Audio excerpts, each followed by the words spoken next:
En el Apocalipsis. Vemos que en Apocalipsis 21 hay un río que fluye. Un río de agua de vida. Que del trono de Dios y del Señor Cristo fluye de allí. Este río de agua de vida. Le preguntamos a la hermana Zaoan. En el trono de Dios y del Cordero fluye el río de agua de vida. Hermana, ¿sabe qué es el río de agua de vida? La hermana respondió correctamente. Es el Espíritu de Dios y del Señor. Ese es el río de agua de vida. Es decir, en el Antiguo Testamento, los antiguos israelitas no sabían que la vida estaba en Dios, y también en su Hijo, el Señor Jesucristo. En el Antiguo Testamento no se hablaba del río de agua de vida. Aunque Isaías, por supuesto, el profeta Isaías profetizó, pero la gente de entonces no sabía que este es el Espíritu de Dios y del Señor. El cuerpo físico externo del hombre no sirve de mucho. Lo que da vida es el Espíritu. Es decir, el Espíritu Santo de Dios, el que puede hacer vivir al hombre. Por supuesto, el Espíritu de Dios no solo da vida, sino que también da muerte.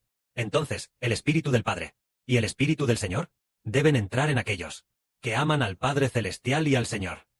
Solo estar vivo por dentro es estar verdaderamente vivo. Pero en el pasado, el antiguo Israel, ellos tampoco sabían que la vida eterna está en Dios, y también en su Hijo. Por lo tanto, no había nadie que con toda su vida amara a Dios y al Señor. Nuestra vida no está dentro de nosotros. Por ejemplo, si le preguntamos a alguien que no conoce al Señor, hermano, ¿cuántos años tienes? Él dirá, oh, tengo 40 años. Y calculo que podré vivir unos 70 años, porque mi abuelo y mi papá vivieron más de 70 años, así que yo seré similar. Posiblemente, él diría eso. Él piensa erróneamente que su vida está en sí mismo. Si la tuviéramos dentro de nosotros, si en nuestro interior pudiéramos tener vida eterna, podríamos vivir dependiendo de nosotros mismos. Pero resulta que el agua de vida está en el trono de Dios y del Cordero.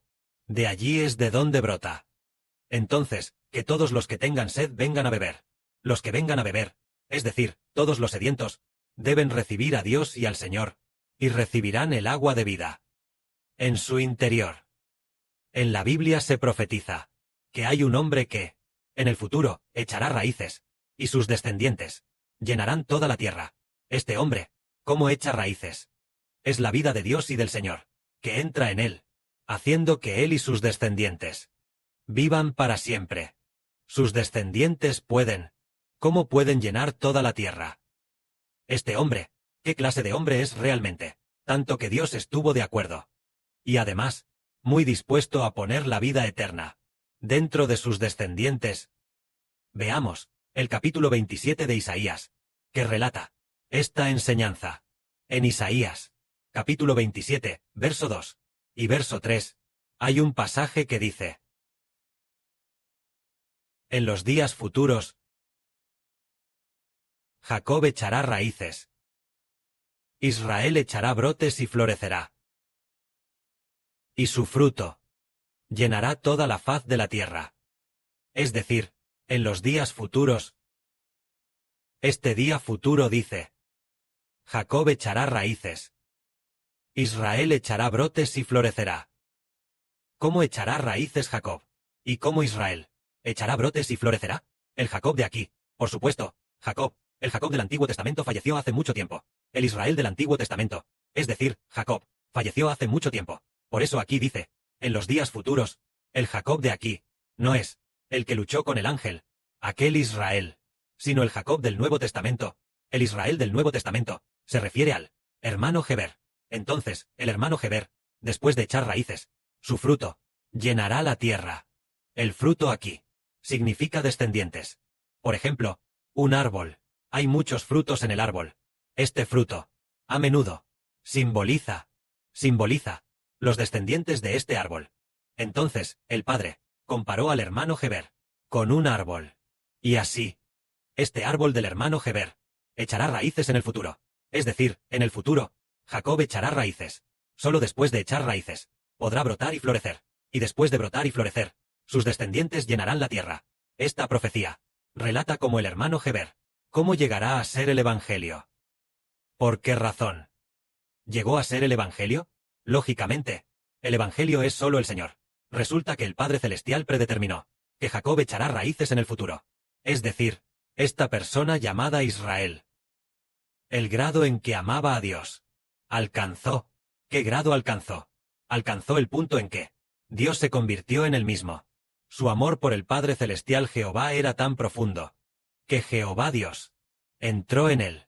Así que Jehová Dios y él fueron como si se unieran en uno solo. Y luego, él descubrió que también debía amar profundamente al Señor. Y el grado de su amor por el Señor llegó a ¿qué grado alcanzó?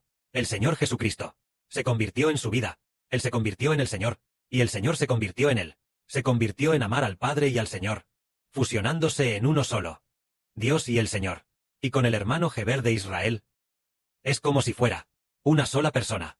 Dios vive en el Señor, y el Señor también vive en Dios. Dios y el Señor también viven en el hermano Heber, y el hermano Heber también vive en el Padre Celestial y en el Señor. Es como si fuera una sola persona. Y luego, aunque decimos que el nombre del Padre Celestial es Jehová, el nombre del Señor es Jesucristo, y Heber, el Hijo del Padre Celestial y del Señor, aunque tienen diferentes nombres, pero entre ellos, es como si se hubieran fusionado en uno solo. Así que este tipo de arraigo significa que el amor de esta persona por Dios, el amor por el Señor, ya se ha integrado en todo en su vida. Cada momento en que vive, todo lo que hace, es sabiendo que es para su propio Dios, viviendo para el Señor. Y además, también es por amor, viviendo para alcanzar a Dios y alcanzar al Señor. Y también para vivir para alcanzar el amor de Dios y del Señor. Entonces la vida de Dios, la vida del Señor, está en él. Solo la vida de Dios y del Señor es eterna. Entonces solo Dios y el Señor son los que viven por los siglos de los siglos. Vemos que la Biblia dice, el Dios que existe eternamente, existió en el pasado eterno, existe ahora, y es el Dios que seguirá existiendo en el futuro eterno. Él es por siempre y para siempre, el Dios vivo, y solo Dios está vivo eternamente. Y si Dios vive en nosotros por siempre y para siempre, entonces nosotros viviremos por siempre y para siempre. Y aquí dice que el arraigo de Jacob se refiere a que el amor de esta persona por Dios llegó al punto en que Dios está dispuesto a darle todo a este hijo. Su amor por el Padre Celestial y por el Señor llegó al punto de que el Padre Celestial y el Señor están dispuestos a poner la vida eterna dentro de él, de modo que toda la humanidad se convierta en sus descendientes. De modo que el amor por Dios, ¿a qué grado llega? Llega al punto en que Dios decreta, tu amor por mí es tanto, que a mí también me basta con tener un solo hijo. Solo contigo me basta. Me amas tan profundamente. Entonces, yo obtengo a un Heber. El Padre Celestial dice, el Padre Celestial y el Señor dicen, oh, este es mi hijo, y pondré todo mi amor dentro de este hijo, para que los descendientes de este hijo, para hacer que los descendientes de este hijo sean numerosos. Sus descendientes se convertirán en la descendencia de Dios, la descendencia del Señor Cristo, y también se convertirán en los hijos de Dios y del Señor. Al llegar a este punto, finalmente se cumple lo que dice, Jacob echará raíces, e Israel brotará y florecerá. Es decir, que el hermano Heber ya ha echado raíces, y esa vida de amor por el Padre Celestial y por el Señor ya existe. Bien, ya ha echado raíces. Dentro está la vida de Dios y del Señor. Bien, es decir, Israel comenzó a brotar y florecer. Brotar y florecer entonces no es solo la vida de uno mismo. Brotar y florecer dará muchos, muchos frutos. Así que aquí dice, su fruto ciertamente llenará la tierra. Entonces la gente de toda la tierra se convertirán en descendientes del hermano Heber. Este es un misterio de la verdad. Y también, solo los hijos de Dios, solo un grupo de hijos, tienen la bendición de escucharlo. Y dicen, ¿cómo es que dices? Heber, los descendientes de Heber, llenarán toda la tierra. Y también dice, la novia celestial, dará a luz para el hermano Heber muchísimos hijos. Todo esto está hablando de que Dios establece a un hombre, y luego hace que él, toda la humanidad se convierta en sus descendientes. ¿Por qué? ¿Establecer a este hombre? ¿Por qué establecer a Heber, llamado Israel?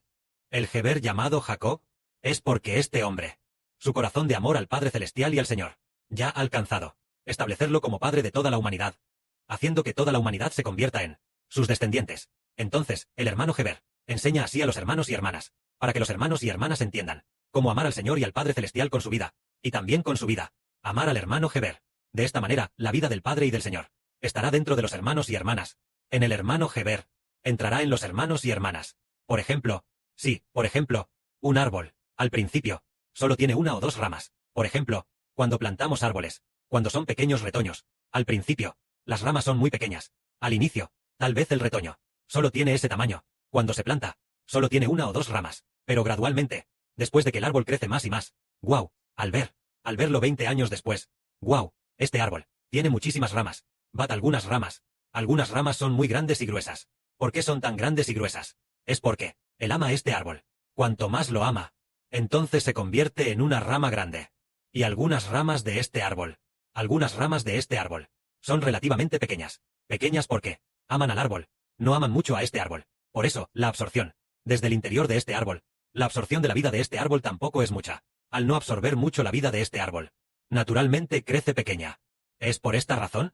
Así, esto es para hacernos entender que, cuanto más profundo es el amor, más abundante es la vida.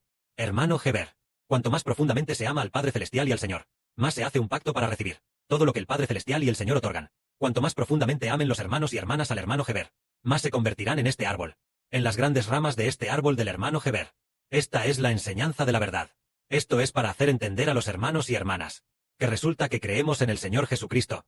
Y al final, el hermano Heber guía a los hermanos y hermanas, con toda su vida, a amar al Padre Celestial y al Señor, el corazón que ama al Padre Celestial y al Señor, superando el amor a su propia vida. Al final, el Padre, la vida del Señor está dentro de Heber, y luego, los hermanos y hermanas, debido a su amor por Heber, el Padre, la vida del Señor, desde el interior del hermano Heber, entra de nuevo en todos los que le aman. Pero si alguien dice, yo no creo en Heber, no creo, entonces, el Padre, la vida del Señor, no entrará en él, porque el Padre Celestial y el Señor, tal como al principio, cuando crearon al hombre, solo crearon a un Adán. El Padre Celestial y el Señor solo crearon a un Adán. Y luego, debían multiplicarse a través de Adán. Multiplicar la descendencia a través de Adán y Eva. ¿Acaso el Padre no creó a muchas personas? El Padre y el Señor solo crearon a una persona. Y así, hicieron que toda la humanidad fuera la descendencia de esta persona. Entonces, llegando al Nuevo Testamento, es lo mismo. En el Nuevo Testamento, es el Adán recién creado. Es decir, el Israel del Nuevo Testamento es Heber. Así, el Padre y el Señor crearon a un Hijo. El Espíritu del Padre y del Señor está dentro de este Hijo, para que a través de este Hijo, desde el Evangelio, se multiplique un tercio de la humanidad. Nacidos del Evangelio, nacidos como hijos espirituales, precisamente desde el Evangelio de Heber, obteniendo un tercio de la humanidad. Al principio, Dios y el Señor, a través de Adán, querían multiplicarse y aumentar, a través del matrimonio y de tener hijos, multiplicando los descendientes de Adán, para llenar la tierra. Fue a través de la multiplicación. Pero en cuanto a Heber, el Adán del Nuevo Testamento, el Padre Celestial y el Señor no hicieron que el hermano Heber se casara con muchísimas esposas y tuviera hijos. No fue así, sino que a través del Evangelio del hermano Heber nacen hijos nacidos del Espíritu Santo. Todos los que creen en el hermano Heber se convierten en nacidos del Espíritu de Dios y del Señor. Al final, los descendientes de Heber serán numerosos y llenarán la tierra. Todos estos descendientes son descendientes de Dios y del Señor, todos viniendo a través del hermano Heber, el Padre, de nuevo a través de esta enseñanza. Entonces, ¿podrían ser dos personas? ¿A través de dos personas? No solo una persona. Aunque el hermano Heber y el Señor, está el Evangelio del Señor, y está el Evangelio de Heber, en realidad es el Evangelio de una sola persona. El Espíritu del Señor ya ha entrado en el interior del hermano Heber. Creer en Heber equivale a creer en el Señor, y también equivale a creer en el Padre Celestial, porque el hermano Heber ya se ha convertido en el Señor Jesús dador de vida. El Espíritu del Señor ya está en su interior. Y si el hermano Heber reconoce el nombre del Señor, su corazón de amar al Señor supera al amor por su propia vida. El todo del Señor, todo lo del Señor ya está en él. Esto es para hacernos entender el misterio de la verdad. Que la gloria sea para el Padre y el Señor. Amén.